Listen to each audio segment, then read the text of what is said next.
Hello बच्चों, let's read this question. On lowering the density of gas at constant temperature, the molecular speed does not change. ये एक true false statement question है जिसमें हमें बताना है कि क्या अगर हम डेंसिटी को डिक्रीज कर दें कांस्टेंट टेम्परेचर पे तो क्या मोलिकुलर स्पीड में कोई चेंज आएगा या नहीं, कोई भी चेंज नहीं आएगा. ये एक ट्रू स्टेटमेंट है या फॉल्स स्टेटमेंट है. So please note the key concept of this question that the molecular speed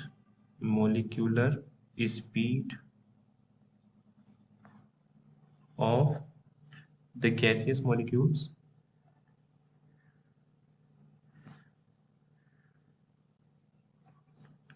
they depends on the temperature only, depends on temperature only, temperature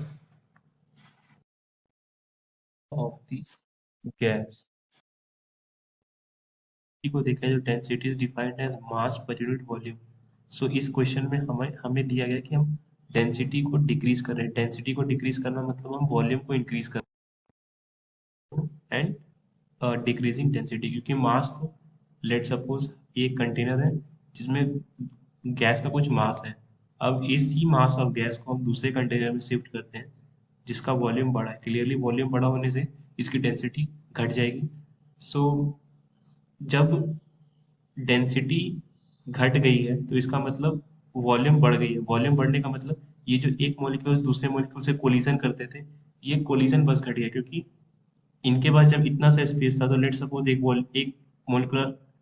molecule यहाँ है और दूसरा गैस मॉलिक्यूल यहाँ है, तो ये जाकर कोलाइड करता था. But at the same time जब वॉल्यूम इंक्रीज हो गई तो अब ये मॉलिक्यूल यहाँ है और एक दूसरा मॉलिक्यूल यहाँ है, तो अब हो सकता है कि जब ये कोलाइड करने जाए तब तक ये गैस नीचे आ जाए. इसका मतलब कोलिजन रिलेटिवली घट जाती है वॉल्यूम बढ़ाने के बाद. बट जो ओवरऑल एवरेज स्पीड है, दैट यहाँ से हम कह सकते हैं that the number of collisions they of gas molecules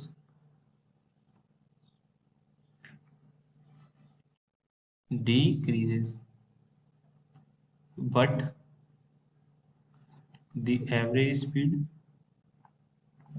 average molecular speed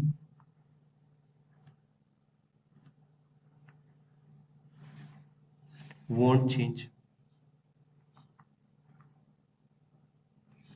as it depends on temperature only.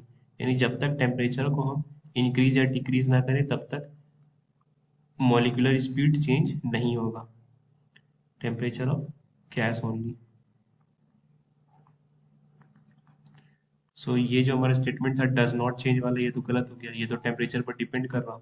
इसका मतलब गिवन स्टेटमेंट फॉल्स है. सो आई होप आपको ये कॉन्सेप्ट समझ आया स्टूडेंट्स. Thank you.